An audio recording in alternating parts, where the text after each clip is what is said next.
আচ্ছা, এবার আমরা স্টেরিও সমানতাটা খুব ভালো করে দেখব। স্টেরিও সমানতা হইতেছে তোমার আণবিক সংকেত এবং গাঠনিক সংকেত সেম হওয়ার পরেও এদের ত্রিমাত্রিক বিন্যাসের ভিন্নতার কারণে এদের ভৌত এবং রাসায়নিক ধর্মে অনেক ধরনের পার্থক্য দেখা যায়, তখন সেই সমানতাকে আমরা বলতেছি হলো স্টেরিও সমানতা। ঠিক আছে, এই হচ্ছে স্টেরিও সমানতা। এখন স্টেরিও সমানতা দুইভাবে ভাগ করা যায়। একটু ইরেজ করি, তাহলে তোমরাও জিনিসটা বুঝো ভালো করে যে কয় ভাগ করা যায়। দুই ভাগে ভাগ করা যায়। একটা হলো আচ্ছা এখানে নেই, একটা হলো জ্যামিতিক সমানতা। জ্যামিতিক সমানতা আমি আগের সাইডেই ছিল, জ্যামিতিক সমানতা, অথবা এটাকে আমি সিস ট্রান্স সমানতা বলতে পারি। সিস ট্রান্স সমানতা। একটা হলো আলোক সমানতা। ঠিক আছে, আমাদের পরীক্ষায় যে প্রশ্নগুলো আসে না সমানতার ক্ষেত্রে, প্রশ্নগুলো আসে ম্যাক্সিমাম ক্ষেত্রে এই জায়গা থেকে। আরেকটা আসতে পারে, সেটা হচ্ছে টটোমারিজম এইটা থেকে। এইগুলা থেকেই আমাদের ম্যাক্সিমাম টাইমে প্রশ্নগুলো আসে। সো আমরা আসলে কোন টপিকগুলো ভালো করে পড়বো সেটা আমাদের জানা জরুরি, কারণ ওইখান থেকে প্রশ্ন আসে। ওইখান থেকে অ্যাডমিশন টাইমে অনেক প্রশ্নই আসে। বইয়ের যারা রিটেন পরীক্ষা দিবা তখন দেখবে যে ওখানে কোশ্চেন আসতেছে, অথবা ঢাকা ইউনিভার্সিটির রিটেন পরীক্ষা দিবা কোশ্চেন আসে। তবে বোর্ড পরীক্ষার মধ্যে অবশ্যই এই জায়গা থেকে প্রশ্ন আসে। বুঝে গেছে? সো ফার্স্টে যদি বলি জ্যামিতিক সমতা কি, জ্যামিতিক সমতা অথবা সিস ট্রান্স সমতা বলা হয়। সিস ট্রান্স দুটো ল্যাটিন ওয়ার্ড থেকে আসছে। ঠিক আছে, সিস ট্রান্স। সিস হলো একে বুঝায়, ট্রান্স বোঝায় হলো বিপরীত ধর্মী, অপোজিট বোঝায়, অপোজিট। এখন কেন অপোজিট, কেন একই সেটা একটু পর, বা সেম এটা একটু এখনই বুঝবো আমরা। আচ্ছা, ব্যাপারটা হইতেছে যখন জ্যামিতিক সমতা হলো তোমার গাঠনির সঙ্গে আণবিক সংকেত সেম, কিন্তু এদের এক অক্ষ বরাবর কার্বন যখন বন্ধন থাকে, তো কার্বন বন্ধন আকারে আছে। এই বন্ধন থাকা অবস্থায় এরা নিজের অক্ষ বরাবর আবর্তন করতে পারে না, ফ্রিলি ঘুরতে পারে না। তখন এরা তো কী করে, এই জ্যামিতিক সমানতাটা গঠন করে। এখন এখানে জ্যামিতিক সমতা হওয়ার শর্ত আছে। 1 নম্বর শর্ত হচ্ছে কার্বন ডাবল বন্ড থাকা লাগবে। 2 নম্বর শর্ত হচ্ছে চাক্রিক যৌগ হইলে ভালো। চাক্রিক যৌগ, এদের ক্ষেত্রে জ্যামিতিক সমতা দেখা যায়। ঠিক আছে, জ্যামিতিক সমতা। এখন জ্যামিতিক সমতা সিস ট্রান্স সমতা কেন বলছে দেখো। সিস ট্রান্স বলতে ধরো তোমার কার্বন ডাবল বন্ড আছে। কার্বন ডাবল বন্ড থাকার কারণে ধরো এখানে আছে এ, এখানে আছে বি, এ বি এরকম আছে। ধরো এখানে এ একটা আলাদা মৌল, এখানে বি একটা আলাদা মৌল, এ বি একই মৌল আছে। এরকম কন্ডিশন যদি হয়, এরকম কন্ডিশন যদি হয়, তখন তোমার কনফিগারেশনে কীরকম হয়, এই দেখো এ বি। এখন এখানে একটু ভালো করে খেয়াল করতে ভাইয়া, এই যে এ এবং এ কার্বনের উপরের সাইডে, মানে এক সাইডে সেম, বি সেম না। এই যে যেহেতু সেম, এক সাইডে সেম আর এক সাইডের নিচে সেম, তখন এটাকে আমরা বলবো সিস সমাণু বলবো। এটাকে আমরা সিস সমাণু বলবো। ক্লিয়ার? যদি এটাকে উল্টায় দিই, লাইক এরকম যদি হয়, এটা হলো ধরো এ, এটা ধরো এটা এ, এটা বি, এটা ধরো বি, এটা এ হইলো। তার মানে কি অপোজিটে অবস্থান করতেছে না, সেম অপোজিটে সেম, তখন এটা বলো ট্রান্স, মানে বিপরীত। ক্লিয়ার? এই হচ্ছে আমাদের সিস ট্রান্সের ব্যাপার। এখন কথা হচ্ছে আমরা একটু এক্সাম্পল দেখি। এক্সাম্পল দেখলে আমরা জিনিসটা আরও ভালো বুঝতে পারবো। ম্যালিকে স্যার এখানে এটাটাকে একটা নতুন স্লাইড করি। ধরো তোমার কাছে একটা কম্পাউন্ড আছে এরকম, ডাবল বন্ড, ব্রোমিন হাইড্রোজেন। এখন কার্বন আছে কয়টা, এখানে 2টা কার্বন আছে না? 2টা কার্বনের নামকরণ তাহলে দেখো এই যে কার্বনটা আছে, আমি এটাকে এভাবে না একে, এ যদি পরীক্ষায় এভাবে দেওয়া থাকবে না, পরীক্ষা এভাবে দিবে, like CHBr double bond CHBr, পরীক্ষা এভাবে দিবে। এভাবে দিয়ে তোমাকে বলবে এটা কি জ্যামিতিক সমতা প্রদর্শন করে কিনা বলো। এটা কি জ্যামিতিক সমতা প্রদর্শন করে? তখন তোমাকে এইভাবে স্ট্রাকচারকে দেখতে হবে যে করে কিনা। সো হ্যাঁ করে, ডাবল বন্ড যেহেতু আছে এবং তারা নিজের অক্ষবর্গ আবর্তন করতে পারতেছে না, নিজের অক্ষবর্গ না আবর্তন করতে পারতেছে না, তখন কি এই যে একই পাশে সেম সেম কম্পাউন্ড, তার মানে এটা হচ্ছে সিস। এখন অর্থ সিস তো বুঝলাম, এটা নাম বলতে হবে না, নাম কি? দেখো এটা 1 নম্বর কার্বন 2 নম্বর কার্বন হয়, আমি বলবো যে 1 2 ডাই ব্রোমো, যেহেতু 2টা কার্বন আছে ইথিন, যেহেতু 2টা কার্বন আছে তাহলে ইথিন হবে, যেহেতু double bond ethene, dibromo ethene, ঠিক আছে, dibromo ethene cis 1 2 dibromo ethene. এবং এটা ট্রান্সটা যদি একই ভাবে ট্রান্সটা এরকম হবে না একটা। এখন ট্রান্সের ক্ষেত্রে ব্যাপারটা একটু মনে রাখবা যে কখনোই একসাথে 2টা চেঞ্জ করবা না। যদি এটা ফিক্স রাখো তাহলে এটা চেঞ্জ করলেই হবে, বা এটা ফিক্স রাখো এটা চেঞ্জ করলেই হবে, কিন্তু এটা চেঞ্জ করো এটাও চেঞ্জ করো, 2টা চেঞ্জ করো আবার সে তো সিস হয়ে যাচ্ছে। এটা বিআর দাও, তাহলে এইচ দাও, তাহলে হবে কি ট্রান্স 1 2 ডাই ব্রোমো ইথিন, তাই না? আচ্ছা আমি একটু বাংলিশ লিখে বলছি, তোমরা এটা কাজ করবা, এটা ইংলিশে না লিখে বাংলা লিখে ফেলো, ট্রান্স, ঠিক আছে, সিস। Okay clear? এটা হচ্ছে ব্যাপার। এখন আরেকটা কথা, সিস ট্রান্সের ক্ষেত্রে, সিস ট্রান্সের কখনো এরকম ঠিক আছে, বাট যদি এরকম হয় যে এরকম হাইড্রোজেন ব্রোমিন ক্লোরিন, দেখো এখানে 2টা ডিফারেন্ট বাট এখানে 2টা সেম, এই 2টা সেম হলে কোনো সিস ট্রান্স হওয়া পসিবল না, কারণ ঘুরলেও একই রকম থাকবে, এটা পসিবল। এটা কখনো যে এরকম এই কন্ডিশনের ক্ষেত্রে লাইক এ বা এ বি বা বি এরকম আছে, এই কন্ডিশন পসিবল না সিস ট্রান্সের ক্ষেত্রে, ঠিক আছে, যেমন একই রকম হয়ে যাওয়ার পরে।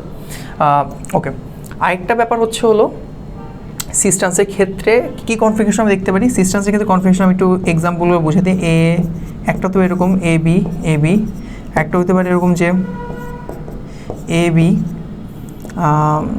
এসি হইতে পারে, আরেকটু হইতে পারে যে কোনো একটা চেঞ্জ, যে কোনো একটা চেঞ্জ, কিন্তু 4টা চেঞ্জ হয়ে, মানে ধরো একটা ফিক্স আছে কমন আছে আর একটা চেঞ্জ হয়ে গেল, সেটা পসিবল, বাট 4টা চেঞ্জ হয়ে সমতা পসিবল, বাট এটা তখন আর সিস ট্রান্স সমতা বলে না। তো ঠিক আছে, আমি একটু এক্সাম্পল দেখি, ধরো আমি এটাই দেখি, যে এটা দেখি, এই এক্সাম্পলটা দেখি, তাহলে বুঝবো আমরা। তো এখানে হাইড্রোজেন আছে, এখানে ক্লোরিন আছে, এখানে ধরো হাইড্রোজেন আছে, ব্রোমিন আছে, ঠিক আছে। দেখুন এখানে 2টা সেম আর 2টা ডিফারেন্ট, তার মানে এখানে বলতে পারি যেহেতু সিস, তাহলে বল সিস কি বলা যায় এটা 1, আমি যদি বলতে পারি একদিক দিয়ে বলি, তো এটা ব্রোমিনে বি এতে ক্লোরিনে সি, তাহলে অবশ্যই বি আগে আসতে আমরা 1 ব্রোমো বলবো, 1 ব্রোমো 2 ক্লোরো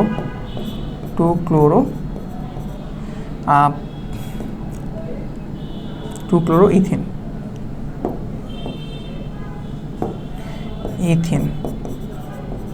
ঠিক আছে, 2 ক্লোরো সিস। আর ট্রান্সটা জাস্ট উল্টায় দিলেই হয়ে যাবে।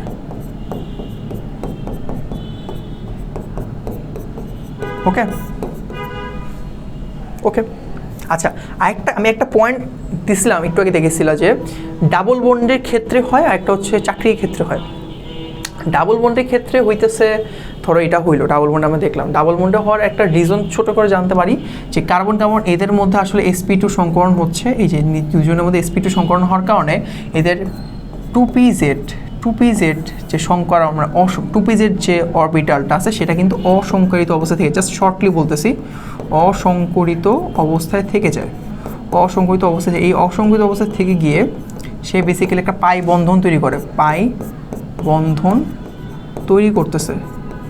তখন এরকম স্ট্রাকচারটা, এই যে সে এরকম একদম পাই বন্ধন, ধরো এই যে সমকোণে থেকে পাই বন্ধন তৈরি, সমকোণে পাই বন্ধন তৈরি করছে, যার কারণে এইটা বাধা দেয়, রোটেট করতে বাধা দেয়, তখন আর রোটেট করতে পারে না, যার কারণে আমরা কি বলতেছি, এই জন্য ডাবল বন্ডের ক্ষেত্রে, চাকরির ক্ষেত্রে ব্যাপারটা হচ্ছে এরকম। চাকরির ক্ষেত্রে আমি যদি দেখাই, চাকরির ক্ষেত্রে এরকম, ধরো এরকম আছে, ঠিক আছে। ধরো এখানে একটা আছে হাইড্রোজেন, এখানে আছে ধরো যে CH3, এখানে আছে ধরো হচ্ছে CH3, এখানে আছে হচ্ছে ধরো হাইড্রোজেন, এরকম আছে। তাহলে আমাকে বলো কি হইতেছে এখানে, এই যে অপোজিটে সেম না, তার মানে একটা ট্রান্স, ঠিক আছে। আর যদি উল্টা করে দিতাম, একটা সাইড ঘুরে একটু তারা নিজেদের চেঞ্জ করতো জায়গাটা, এই যারা নিজেদের জায়গা চেঞ্জ করতো, তাহলে কী হইতো, সিস হয়ে যেত। তাহলে বুঝতেছি আমরা চাকরির ক্ষেত্রেও পারতেছি এইরকম সিস কী বলে এটাকে, ডাবল বন্ডের ক্ষেত্রেও পারতেছি। এই হচ্ছে আমাদের জ্যামিতিক সমতা। জ্যামিতিক সমতা আরেকটা কথা বলছি, সেটা হচ্ছে ভাই ইজেড সমানো, ইজেড সমানতা, ইজেড সমানতা। ভাই ইজেড জিনিসটা কি, তাই না? এটা তোমাদের বইয়ে নাই। ইজেড ই হচ্ছে হলো অ্যান্ড গ্যাগেন বলে, অ্যান্ড গ্যাগেন, একটা জুজাম্যান বলে, সরি বানানটা ভুল করতেছি কেন, জুজাম্যান,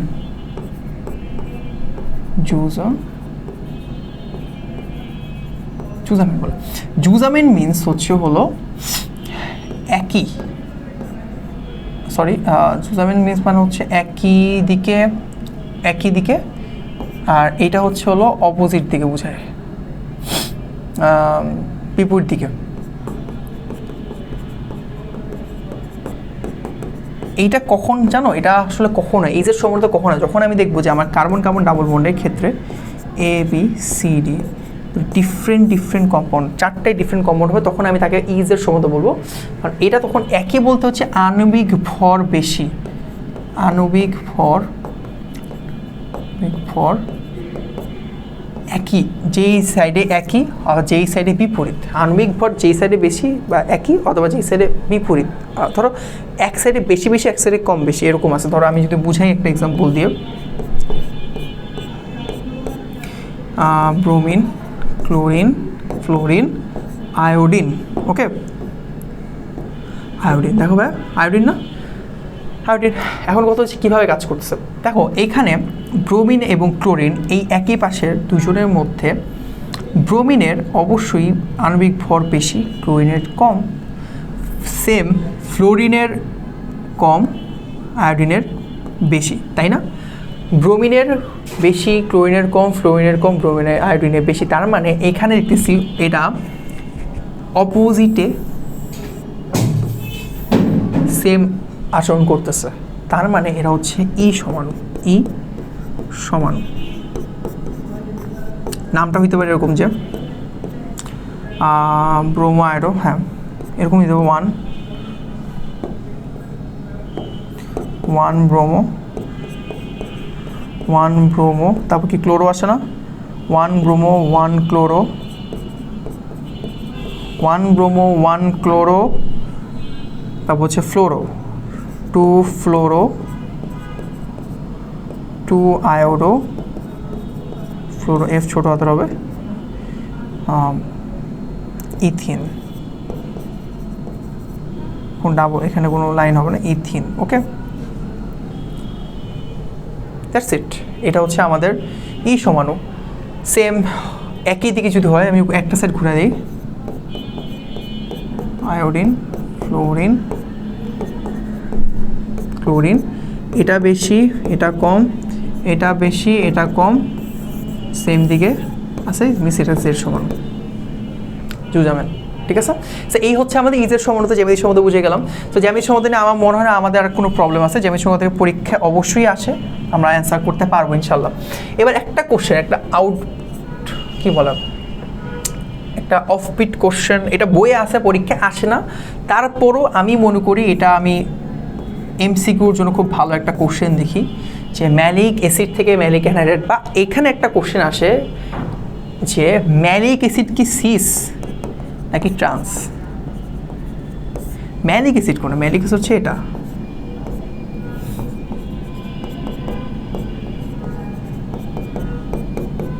এইটা হচ্ছে ম্যালিক অ্যাসিড। এখন দেখা বলতে এটা সিস নাকি ট্রান্স, বা অবশ্যই এটা সিস। আর যদি এটাকে উল্টায় করে দিই,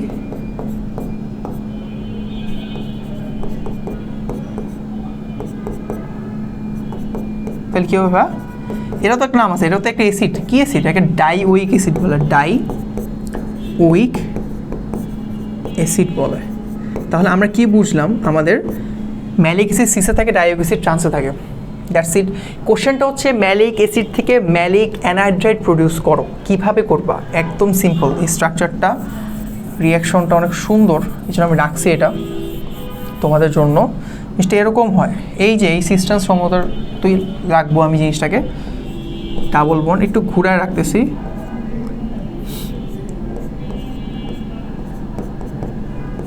কার্বন এই যে যেরকম ছিল ওই যে স্ট্রাকচারে ছিল সেরকমটাই অ্যাক্সিস একটু ঘুরে রাখছি, ডাবল বন্ড এখানে রাখছি। এরা 160 ডিগ্রি সেলসিয়াসে গিয়ে এই যে এখান থেকে যে পানি দেখো OH অণু আছে না, OH এই পার্টটুকু পানি হয়ে সুন্দর মতো একটা পানি অণু মানে অ্যানহাইড্রাইট, কোশ্চেনটা দেখেই বুঝতেছো অ্যানহাইড্রেট মানে কি, হাইড্রেশন বা হাইড্রেটেড পার্টটা বেরো যাচ্ছে, পানি বেরো যাচ্ছে, তখন স্ট্রাকচারটা ফর্মুলা এরকম হয়।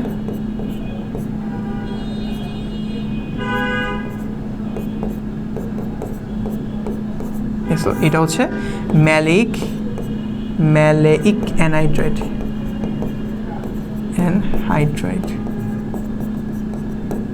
ডান, বুঝে গেছি। এরপর দেখো আমাদের নেক্সট টপিক আলোক সমনতা। আলোক সমনতা কি, যেসব সমাণু তাদের ভৌত রাসায়নিক ধর্ম এক এবং অভিন্ন কিন্তু আলোক সক্রিয়তায় ভিন্ন। কোন আলোক সক্রিয়তা? এক সমতুল্য আলোক সক্রিয়তা। পরীক্ষা এটা খুবই গুরুত্বপূর্ণ একটা জিনিস, এক সমতুল্য আলোক সক্রিয়তা। এক সমতুল্য আলোক কি এটা পরে আসতেছি, বাট এটুক মনে রাখি আলোক সমতার সংজ্ঞার ক্ষেত্রে যে এরা আণবিক গঠন রাসায়নিক মানে ভৌত রাসায়নিক গঠনে ভিন্ন এক অভিন্ন হওয়ার পরেও আলোক সক্রিয়তায় ভিন্ন। এবং কোন আলোক সক্রিয়তা? এক সমতুল্য আলোক সক্রিয়তা যদি ভিন্ন রূপ আচরণ করে তখন তাকে আমরা বলতেছি আলোক সমনতা বলতেছি। মানে এই আলোক সমনতা দুইটা যৌগকে পরস্পর আলোক সমনতা বলা হয়, এই যে ক্যারেক্টারিস্টিক তাকে আলোক সমনতা বলা হয়। ওকে, কারণ আলোক সমনতা হওয়ার জন্য কিছু ক্যারেক্টারিস্টিক তার শো করতে হবে, সেটা হচ্ছে এক, তার কাইরাল কার্বন থাকা লাগবে, 2 একজন আরেকজনের প্রতি অপ্রতিসম অবস্থা থাকা লাগবে,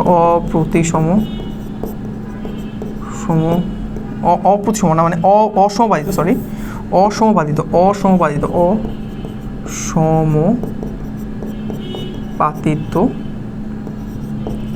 হওয়া লাগবে। আরও একটা আছে, এই দুটো মেইন যে কাইরাল কার্বন থাকা লাগবে। হান কথা হচ্ছে ভাই কাইরাল কার্বন কি, আমাদের কাইরাল কার্বন চিনি না। কাইরাল কার্বন হচ্ছে সেই ধরনের কার্বন যার যে কার্বন আমরা কি চারটা হাত যাই না, চারটা হাতে তার চারটা ডিফারেন্ট যৌগ থাকবে। লাইক ধরো এখানে H আছে, এখানে OH আছে, এখানে ধরো CH3 আছে, আর এখানে ধরো COOH আছে, চার হাতে চারটা ডিফারেন্ট যৌগ আছে, তখন আমরা তাকে বলতেছি হচ্ছে কাইরাল কার্বন। ওকে, এবং এটাকে স্টার দিয়ে প্রকাশ করে। আর পরের কথা হচ্ছে অসমবায়িত হওয়া লাগবে। অসমবায়িত হওয়া বলতে বোঝাচ্ছে হলো একটা আরেকটাও বসবে না, লাইক এরকম এই যে তোমার হাত কি, তোমার হাত তো বেসিক্যালি এভাবে বসতেছে, এটা হলো মিরর। হ্যাঁ, এখানে একটা ক্যারেক্টারিস্টিক হচ্ছে মিরর শো করে, দর্পণ প্রতিবিম্ব শো করে। এটা তো মিরর দেল গিয়ে মিরর দর্পণ প্রতিবিম্ব শো করতেছে, বাট কখনো এরকম হয়, এটা হচ্ছে অসমবাদিত বা অ্যাসিমেট্রিক। এই ওয়ার্ডটা ওকে বলা হয় অ্যাসিমেট্রিক। অ্যাসিমেট্রিক পড়ছি না আমরা, অ্যাসিমেট্রিক, দ্যাটস ইট, অ্যাসিমেট্রিক। ওকে, এটা হচ্ছে মেন কথা। তাহলে 3 জিনিস আমাদের থাকা লাগবে। এখন কথা হচ্ছে ভাই এখানে একটা কোশ্চেন ছিল ভাই, এক সমতুল্য আলো কি? এক সমতুল্য আলো এই যে এই জিনিসটা আমরা পড়বো, এক সমতুল্য আলোর সক্রিয়তা, এক সমতুল্য আলো এবং তার আলোর সক্রিয়তা যদি আমরা একটু পড়ি। আচ্ছা, এই জিনিসটা আসলে আমাদের জাস্ট শেখার জন্য শিখবো। এখান থেকে MCQ কোশ্চেন ছাড়া কোনো রিটেন কোশ্চেন আসে না, এখানে রিটেন কোশ্চেন আসে না, নো রিটেন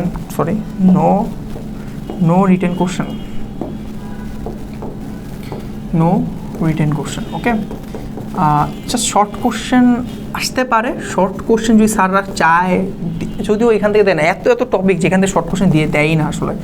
শর্ট কোশ্চেন আসতে পারে, না MCQ আসতে পারে। ওকে, এক সমতুল্য আলো জিনিসটা কি? এক সমতুল্য আলো হইতেছে, ধরো তোমার কাছে একটা আলো আছে, এই আলোটা যে কোনো কিছু আলো হইতে পারে, ব্যাপারটা এরকম না, তোমাকে এক বর্ণী একটা আলো নিতে হবে। এক বর্ণী আলো। এখন এক বর্ণী আলো কোনটা? ধরো আমি একটা নিলাম সোডিয়াম সবচেয়ে আদর্শ মোটামুটি ইউজ করা সোডিয়াম ল্যাম্পের আলো, সোডিয়াম ল্যাম্প বা সোডিয়াম লাইট যেটা বলা হয়, সোডিয়াম লাইট বলি, সেটার রেঞ্জ হচ্ছে 589 ন্যানোমিটার, এরকম একটা রেঞ্জের তরঙ্গ দৈর্ঘ্য থাকে এটার। এটা নিয়ে আমি এই এক বর্ণী আলোটা ধরো এরকম একটা এক বর্ণী আলো আছে, এরকম একটা এক বর্ণীয় আলো আছে, এরকম এরকম এরকম এরকম, সে সব দিকে ছোড়াছুটি করতেছে, এরকম একটা এক বর্ণীয় আলো আছে। সেই আলোটা আমি দুইটা প্রিজমের মধ্য দিয়ে পাস করাবো, দুইটা প্রিজম। এখন প্রিজমেরটা কি এরকম, প্রিজম আসলে এরকম না, প্রিজম বেসিক্যালি দুইটা আছে এরকম, এই যে একটা প্রিজম, এইটা একটা প্রিজম। প্রিজম দুটো কীভাবে আছে বা সমান্তরাল অবস্থান করতেছে, এটা একটু মনে রাখবো, সমান্তরালে অবস্থান করতেছে। সমান্তরাল অবস্থান করার কারণে বেসিক্যালি এদের মধ্যে দিয়ে আলোটা পাস করতে পারে। যদি আমি 90 ডিগ্রি অবস্থান করতাম তাহলে একটা দিয়ে পাস করবো, একটা দিয়ে সে পাস করতে পারতো না। ওকে, সমান্তরাল দিয়ে পাস করার পরে সে বেসিক্যালি এক সমতলীয় আলো হইতেছে। এই এক বেসিক্যালি প্রিজমের মধ্যে কিছু কম্পাউন্ড থাকে, লাইক ক্যালসিয়াম কার্বনের মতো একটা কম্পাউন্ড থাকে, যেটার জন্য আসলে এই আরও অনেক কিছু ডিটেলস আছে, আমাদের এত ডিটেলস জানা দরকার নেই। জাস্ট মনে রাখি যে দুইটা প্রিজম সমান্তরাল আছে, তার মধ্যে দিয়ে আমার এক বর্ণীয় আলো পাস করে এক সমতুল্য আলো সে তৈরি করতেছে। এই এক সমতুল্য আলোই আমার যৌগের ডিরেকশনটাই চেঞ্জ করে দেয়। এক সমতুল্য আলোর মধ্যেই আমার ওই যৌগটা আলোক সক্রিয়তা প্রদর্শন করে। যে যৌগগুলো আলোক সক্রিয়তা প্রদর্শন করবে সেগুলি আমার আলোক সমানুতা, যারা কিনা আলোক সক্রিয়তা প্রদর্শন করবে না তারা হলো আলোক নিষ্ক্রিয়। ওকে, এইটা গেলে এক সমতুল্য আলো। এখন কত হচ্ছে, এইটা পুরো একটা সেট আপ, এটা একটা সেট আপে থাকে, আমি সেট আপটা আঁকিনি, আঁকা দরকার নেই। সেট আপ পাচ্ছি যন্ত্রটার মধ্যে করা হয়, তাকে বলা হয় পোলারিমিটার।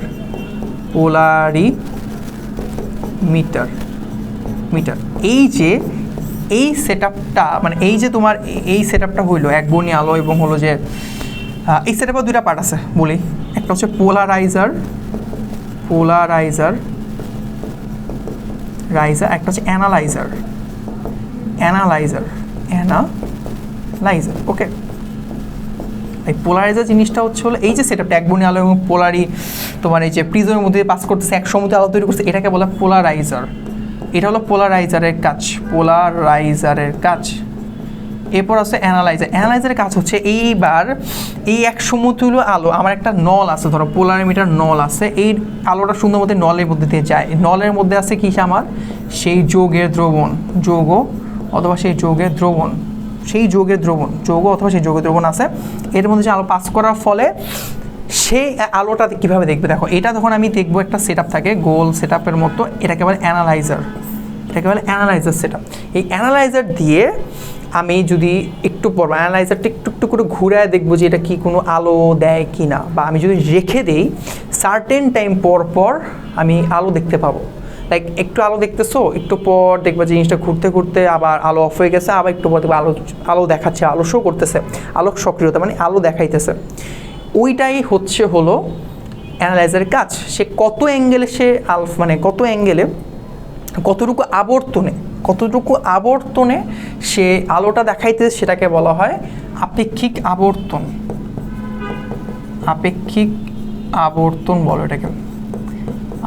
এটাকে আলফা দিয়ে প্রকাশ করে আপেক্ষিক আবর্তন। অ্যানালাইজারের কাজ হচ্ছে কত ডিগ্রি কোণে বা কতটুকু আবর্তনে সে আলোটা শো করতে, সেটা দুই রকম হইতে পারে। একটা হইতে পারে সে ডান দিকে ঘুরে যৌগ না, মানে আলোটা ঘুরতেছে যৌগ ওয়াইজ, ওইটা হলো এটাকে বলে ডেক্সট্রোরোটেটরি। নামগুলো লিখি, যদি ডান দিকে যদি ঘুরে তাকে বলা হয় হলো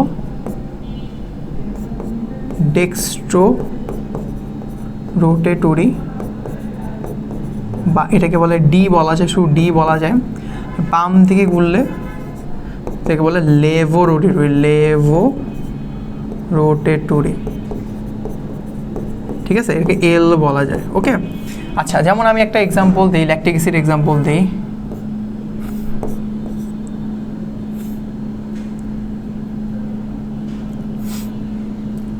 CH3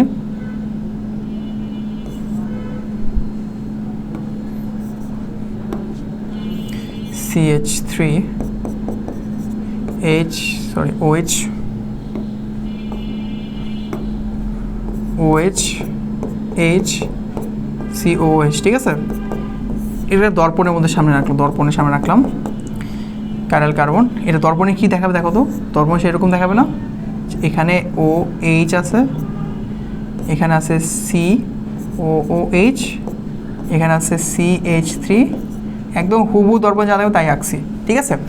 এই যে দর্পণে দেখাইলো জিনিসটা, যেহেতু এটা ডান দিকে ঘুরে, ডান দিকে, তাই এটাকে বলা হয় হচ্ছিল ডি ল্যাকটিক অ্যাসিড। যেহেতু এটা বাম দিকে ঘুরে তাই এটা লেভো বা এল ল্যাকটিক অ্যাসিড বলা হয়। ওকে, এখন অনেকে আমাদের কোশ্চেনে বা মনে রাখার সুবিধার্থে বলে যে OH ডানে আছে তাই এটা ডি ল্যাকটিক অ্যাসিড, OH বামে আছে তাই এটা এল ল্যাকটিক অ্যাসিড, কিন্তু অ্যাকচুয়াল ব্যাখ্যা এটা না। অবশ্যই এটা বলতে হবে তোমাকে, ডি মানে হচ্ছে তোমার ডান দিকে ঘুরতেছে ডানাবর্তী বা দক্ষিণাবর্তী, আর এল হলো বাম দিকে ঘুরতেছে তাই হলো বামাবর্তী। That's it. এটা আমাদের খুব মনোযোগ দিয়ে খেয়াল করতে হবে, কোথাও যদি কেউ জিজ্ঞেস করে কখনো যাতে এটা না বলে, কারণ এটা তারপরে তোমরা বলবা পড়ানোর অনেকে পড়ায় এইভাবেই যে OH ডানে আছে তাই এটা ডি, আর বামে আছে তাই এটা হচ্ছে এল। সো এটা আমরা ভুল করব না। ওকে, সো ডি আর এল এর ব্যাপারটা আমাদের ক্লিয়ার হয়েছে। ওকে, আচ্ছা এইটা গেল যে এইভাবে ঘুরে সে আলো প্রদর্শন করতেছে, এভাবে যৌগটা ঘুরে কি করছে, আলোটা মানে আলোটা গিয়ে আলো দেখা যাচ্ছে আবার আলো দেখা যাচ্ছে না, কারণ যৌগটা মধ্যে যাচ্ছে। তখন আর কি আমি কি দেখতেছি, আপেক্ষিক আবর্তনের মাধ্যমে একটু পর্বত থেকে ডান দিকে করলে ডি, বাম দিকে করলে এল, লেভো বলা হয়। ঠিক আছে, এই হচ্ছে ব্যাপার। ওকে, গেল এইটা হচ্ছে আমাদের গেল হলো আলোক সক্রিয়তা, আলোক সমতার ব্যাপারটা গেল, আলোক সমতার ব্যাপারটা বুঝলাম আমরা। এবার আসো, আচ্ছা এইটাই তো মানে বুঝলাম এতক্ষণ ধরে। ইয়েস, ওকে। আচ্ছা এবার আসো অ্যানানসিওমার, ডায়াস্টোরিওমার, এইটা তবে এটা পড়লে মোটামুটি ধরো আমাদের ক্লিয়ার, মোটামুটি সমতা। সে অ্যানানসিওমার কি? অ্যানানসিওমার হইতেছে তোমার যে যৌগগুলো, আলোক সক্রিয় যৌগগুলা তোমার হলো যে কী করে, দর্পণ প্রতিবিম্ব শো করে। এটা আসলে ওইভাবে বলা যায় যে দর্পণ প্রতিবিম্ব দেখায়, এটা আসলে খুব বেসিক কথা হয়ে যায়। এটা একটা পয়েন্ট যে ইয়েস দর্পণ প্রতিবিম্ব শো করে, প্রতিবিম্ব দেখায়, এটা একটা বেসিক কথাবার্তা, প্রতিবিম্ব। বাট এটার চেয়েও আমি আরও ভালো করে যদি কিছু একটা কথা বলি, সেটা হইতেছে যে অ্যানানসিওমার যৌগগুলা অবশ্যই ধরো যে একই, ধরো ঘূর্ণনটা মানে এটা যে ঘুরতেছে, অ্যানানসিও অবশ্যই ঘুরবে ডি এবং এল, সেটা এক সমতুল্য আলোর প্রতি এক সমতলীয়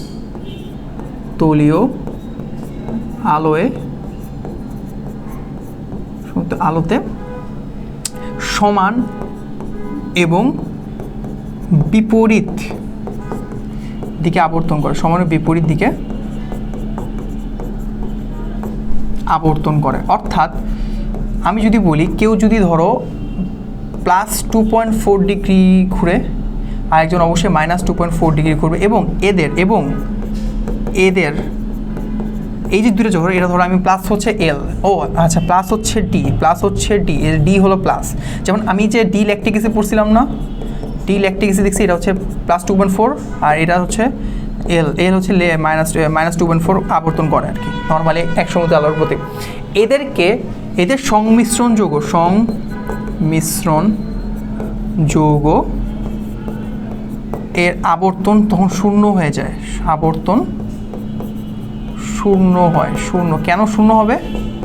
কারণ এদের যদি যোগ করা যায় কি 0 পাবো না, শূন্য হয়ে যায়, তখন এদিকে অ্যানানসিওমার বলে। যেমন আমরা ডি ল্যাকটিক অ্যাসিডটাই দেখছি, এটাই আরেকবার যদি দেখি,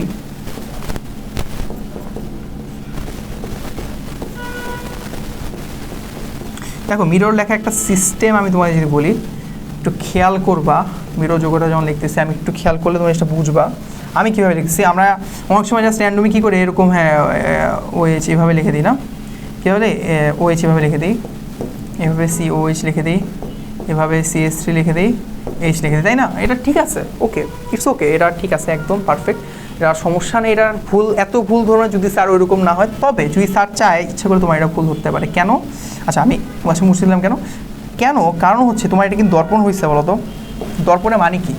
এই যে ওটা কার্বনের কার সাথে, একদম হাতের সাথে আছে না, এখানে হাতের সাথে আছে, হয় নাই, এখানে সি যেভাবে আছে তারপরে একটা ও আছে, সি এর পরে ও, তোমার কি মিরর হিসাবে কিন্তু সবার প্রথমে এখানে আগে H দেখাবে, তারপর দেখো ও, তারপর দেখাবো, তারপর এখানে সি দেখাবে, সেম গোস, এখানে আগে H3 দেখাবে, মানে 3H3 দেখাবে, তারপরে একটা সি দেখাবে। এইটা হচ্ছে দর্পণ, মানে হচ্ছে দর্পণটা আমরা এইভাবে করবো, এটা অ্যাকচুয়ালি হয় নাই, আমরা জিনিসটা এইভাবে আঁকবো, অ্যাকচুয়াল রাইটিংটা হচ্ছে এরকম হবে।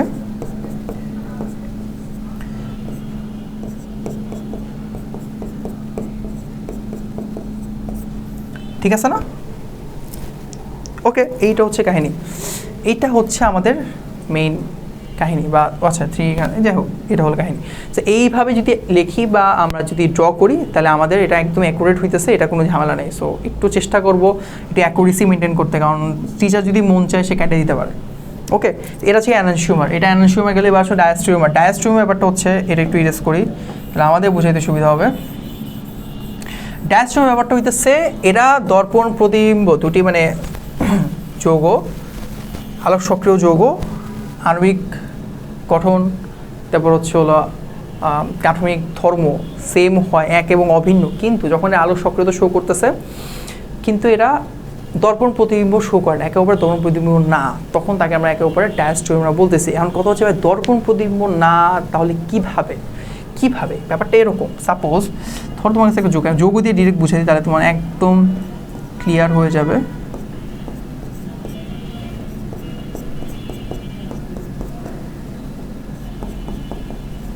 ধরে একটা যৌগ আছে আমার কাছে, এখন এখানে কয়টা কাইরাল কার্বন আছে একটু বলতে পারো কেউ আমাকে? একটু মাথা ঘামায় যদি বলতে পারো কাইরাল কার্বন কয়টা আছে। বুঝে যাচ্ছে এখানে এইটা একটা কাইরাল কার্বন, এইটা একটা কার্বন, দুইটা কাইরাল কার্বন আছে, ঠিক আছে? এটা মাথায় রাখতে হবে, কারণ এখানে এই কার্বনের 4,000 ডিফারেন্ট জিনিস, এই কার্বনের 4,000 ডিফারেন্ট জিনিস আছে। আর এরা যে আমি দর্পণ প্রতিবিম্ব করি, দর্পণ প্রতিবিম্ব করলে কী হয়? দর্পণ প্রতিবিম্ব করলে জিনিসটা এরকম হবে না যে এটা ব্রোমিন H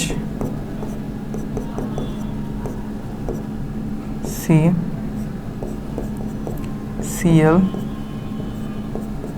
ওকে, এরকম না জিনিসটা। এখন এইটা হলো এক কপি অ্যানানসিউমার হয়েছে, এটাও ধরো 1 নাম্বার, এটাও ধরো 2 নাম্বার। আমি একটা কাজ করলাম, ইরেজ করে দিই করতে সুবিধা হবে। এবার একটা কাজ করলাম, আমি আরেকটা দর্পণ যদি আঁকি, ধরো এবার একটা কাজ করবো, সেটা হচ্ছে হলো এই যে ক্লোরিনটা আছে না, ধরো এই যে ক্লোরিনটা আছে, আচ্ছা আমি তো ভুল আঁকছি, এইখানে হবে না, ওকে এখানে একটা ক্লোরিন হবে, এখানে একটা এইচ হবে। এবার এই যৌগটাই আমি জাস্ট আলাদা করব না, এই যৌগটা আলাদা করবো, ওটা এরকম না, এরকম একটু ক্লিয়ার আমি লিখে দেবো।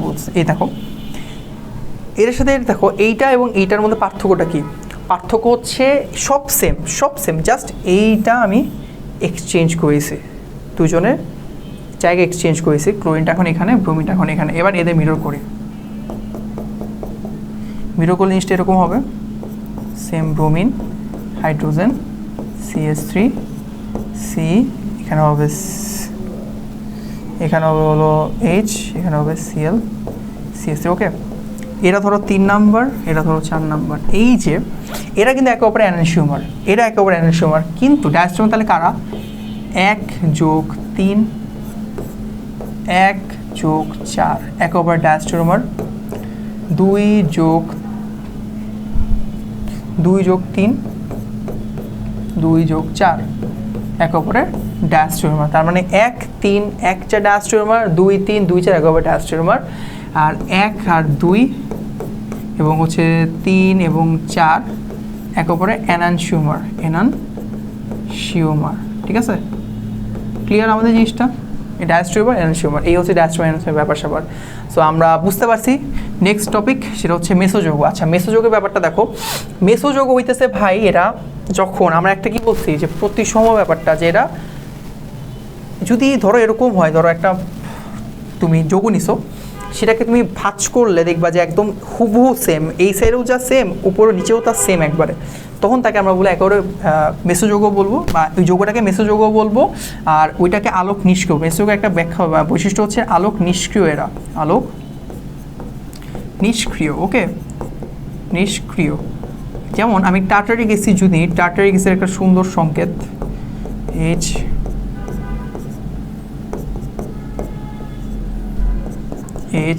OH COH আছে, ধরো এইটা যদি আমি আলোক সক্রিয়তা ধরো দেখাই, কি বলে এটাকে দর্পণ প্রতিবিম্ব দেখাই, তাহলে জিনিসটা এরকম হচ্ছে,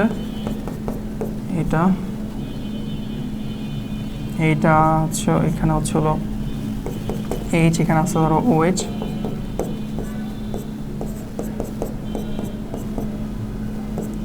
COH, ঠিক আছে? এখন দেখো এই যে টার্টারিক অ্যাসিডটা আমি লিখছি, এইটার কিন্তু কোনো ঝামেলা নাই, এইটা ঠিক আছে, এটা আলোক সক্রিয়। এটা আলোক নিষ্ক্রিয় কখন হবে জানো?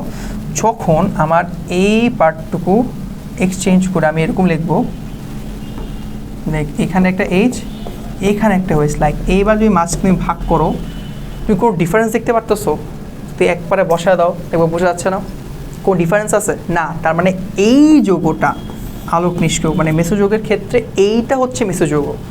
সবাই এটা কিন্তু মেসো না, এটা মেসো বলা যাবে না, আলোক সক্রিয়, এটা আলোক নিষ্ক্রিয়, এটা প্রতিসম হয়ে যাচ্ছে। সো এটা আলোক নিষ্ক্রিয়, মেসো যৌগের ক্যারেক্টারিস্টিক হচ্ছে আলোক নিষ্ক্রিয় না প্রতিসমভাবে অবস্থান করে।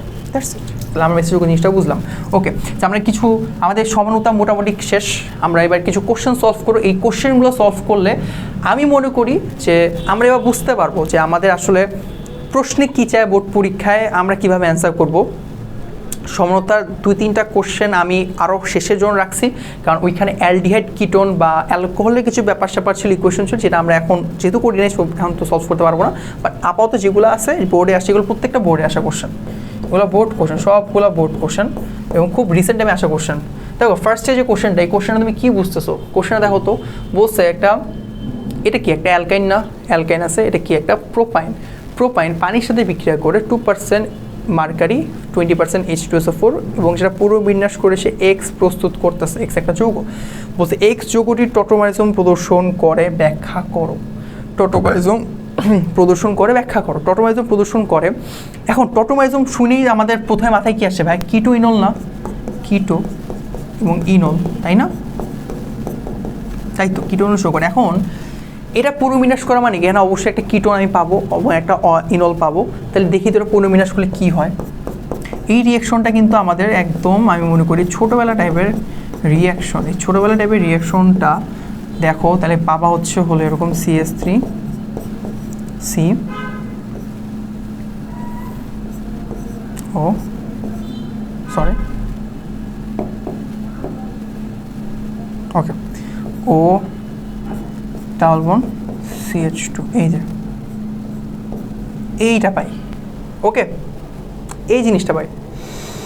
এটাই যদি পুনর্বিন্যাস করো, শেষে তৈরি করে এরকম CH3 C ডাবল বন্ড ও CH3, এই যে কিটোন পাইছো না? এবার শুধুমাত্র তুমি দেখাই দিবা যে কিটো ইনল কীভাবে শো করে। এটা তো আমি দেখাইছি অলরেডি কিটো ইনল কীভাবে হয়। সুন্দর মতোই কার্যকরী চলমান যে কার্যকর সমতা যেটা আছে, টটোমারিজম যেটা বলতেছি, সেটা তুমি সুন্দর মতো রিয়াকশন দিয়ে দেখাই দিবা। That's it. আমার মনে হয় এই কোশ্চেন আমার দেখানোর কিছু নাই, তোমার নিজেরাই বুঝতে পারছো। আচ্ছা, উদ্দীপকটি লক্ষ্য করো, প্রশ্নের উত্তর দাও। বলছে উদ্দীপকের যৌগগুলোর মধ্যে 3টা যৌগ আছে, আমি যৌগগুলোর নামে এখন দেখিনি। জাস্ট যৌগগুলোর মধ্যে কোনটা জ্যামিতিক সমতা প্রদর্শন করে? জ্যামিতিক সমতা মানেই ভাইকে সিস ট্রান্স হওয়া লাগবে, সিস ট্রান্স। এখন জ্যামিতিক সমতা দুইটা ব্যাখ্যা, দুইটা ক্যারেক্টারিস্টিক বলছি না? এক, সে ডাবল বন্ড হওয়া লাগবে, 2 সে চাকরি হওয়া লাগবে, তাইলে এটা জ্যামিতিক সমতা পসিবল। তাহলে এখানে ডাবল বন্ড কোথায় আছে? ফার্স্টে ডাবল বন্ড খুঁজি। ডাবল বন্ড থাকলেও তো হবে না, ডাবল বন্ড থাকলেও ওই যে তোমার হলো একই হয়ে গেলে হবে না। সো এখানে এইটা ডাবল বন্ড আছে, এটার নাই, এটারও নাই। তার মানে এই একটা কম্পাউন্ডই আছে যেটার, সেটা আমার কী হইতেছে? জ্যামিতিক সমতা শো করতে পারে। সো এটা হলো সিস ট্রান্স, তুমি দেখাই দেবে তখন। That's it. সুন্দর মতো ব্যাখ্যা লেখে, অবশ্যই ব্যাখ্যা কিছু লিখতে হবে বোর্ড পরীক্ষায়, কিছু ব্যাখ্যা না লিখে তুমি নাম্বার পাবা না। জ্যামিতিক সমতার সংজ্ঞা সাথে কী কী রিজনে হইতেছে, সাথে এটা দিয়ে সিস ট্রান্স দুইটাই নাম সহ দিয়ে দিবা, ইনশাআল্লাহ তোমাদের আর কোনো সমস্যা হবে না। ওকে, লাস্ট কোশ্চেন। আচ্ছা দেখি আরেকটা কোশ্চেন রাখছি। দেখো নিচের এই যে উদ্দীপকের কোন সমাণুসমূহ মেটামরিজম শোকে দেখাতে সক্ষম? দেখো এখানে এইটা কোশ্চেনটা আমি মনে করি আমার এই ক্লাসটা যে ক্লাসটা দেখছো সে অবশ্যই পারা উচিত, এটা কোনো মিস হওয়ার চান্স নেই। দেখো যোগটা দিচ্ছে কি CnH2n+2O, মানে এটা দেখে বুঝতেছি এটা দিয়ে কী তৈরি হবে, বলছিলাম না কী হয় ভাই? এখানে হবে অ্যালকোহল, আর কী হবে ভাই? অ্যালকোহল আর হচ্ছে ইথার হবে, অ্যালকোহল আর ইথার হবে, তাই না? অ্যালকোহল আর ইথার হবে। তো অ্যালকোহল হইলে কি হয়? অ্যালকোহল আমরা জানি অ্যালকোহলের সংখ্যা তো OH, ইথারের সংখ্যা হচ্ছে ভাই এটা, ইথার এটা। এখন আমরা কি জানি মেটামরিজম হওয়ার জন্য তার অবশ্যই দ্বিযুজি হওয়া লাগবে। দ্বিযুজি, তার মধ্যে কার্বনের যখন এক্সচেঞ্জ হবে বা পার্থক্য দেখা যাবে তখন আমি কি পাবো? মেটামরিজম পাবো। সো এটা তো বুঝতেই পারতেছি কোনটা সক্ষম। তুমি এদের 4 N মানে যে 4 হয় তার সংকেত পাচ্ছি C4H10O, H10O, এটা তুমি সমানুগুলো লিখবা। অ্যালকোহলের গুলা কয়েকটা লিখবে, ইথারের 2-3টা, 1-2টা লিখে তারপর দেখা যাচ্ছে হ্যাঁ ইথারেরটা পসিবল, কারণ ইথার একটা দ্বিযোজী এবং এদের মধ্যে কার্বনের যখন ডিফারেন্স হয় তখন তাকে আমরা মেটামারিজম বলবো, একেবারে মেটামারিজম বলবো। That's it.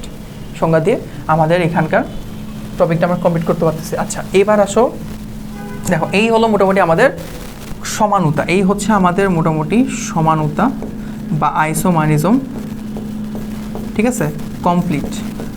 আমাদের এই সমানুতা পর্যন্ত যদি আমরা পড়াশোনা করি, সমানুতা পর্যন্ত যদি পড়াশোনা করি, আমরা একটা এমসিকিউ পাবো হচ্ছে হলো নামকরণ থেকে, একটা এমসিকিউ পাবো হচ্ছে সমানুতা থেকে, একটা ক অথবা খ পাবো হচ্ছে সমানুতা থেকে, একটা গ আবার একটা ঘ, একটা গ পাওয়ার চান্স বেশি, ঘ পরীক্ষা দেয় না খুব একটা, অনেক সময় 2 সেটে 1 সেটে পুরো টুকি দিয়ে দেয় সমানুতা থেকে। সো এইটা হচ্ছে একটা সিকিউ পাওয়া, একটা সমাধান, এইটুকু যতটুকু পড়ছি ততটুকু একটা সিকিউ আমরা পাবো। সো সমানুতা যারা ভালো করে স্কিপ দেয় বা ভালো করে পড়ি না তারা আসলে একটু ভুল করি। সমানুতা আমরা যদি ভালো করে পড়ি আমরা একটা 3 মার্কের কোশ্চেন, শর্ট কোশ্চেন্স, এমসিকিউ সব পারতেছি। ওকে, সো আমরা সমানুতা স্কিপ দিব না, সমানুতা হয়ে গেলে মোটামুটি অনেকটুকু আমাদের কমপ্লিট হয়ে যাচ্ছে। সো এর পরের পার্টটুকু হচ্ছে আমাদের মোটামুটি মেইন অর্গানিক কেমিস্ট্রি আমরা ঢুকবো, লাইক অ্যালকেন, অ্যালিফেটিক, অ্যারোমেটিক, এরপর ওইখান থেকে অ্যামিন, অ্যানিলিন, সব কিছু আমরা খুব সুন্দর করে গুছায় পড়বো, সাথে কিছু প্রশ্ন সলভ করে, যাতে করে আমাদের অর্গানিক কেমিস্ট্রিতে ভাই কোনো প্রবলেম না থাকে, যত সহজ করে যত সুন্দর করে তোমাদের পড়ানো যায় ভাই সেটা চেষ্টা করতেছে, পড়াবে। So that's it.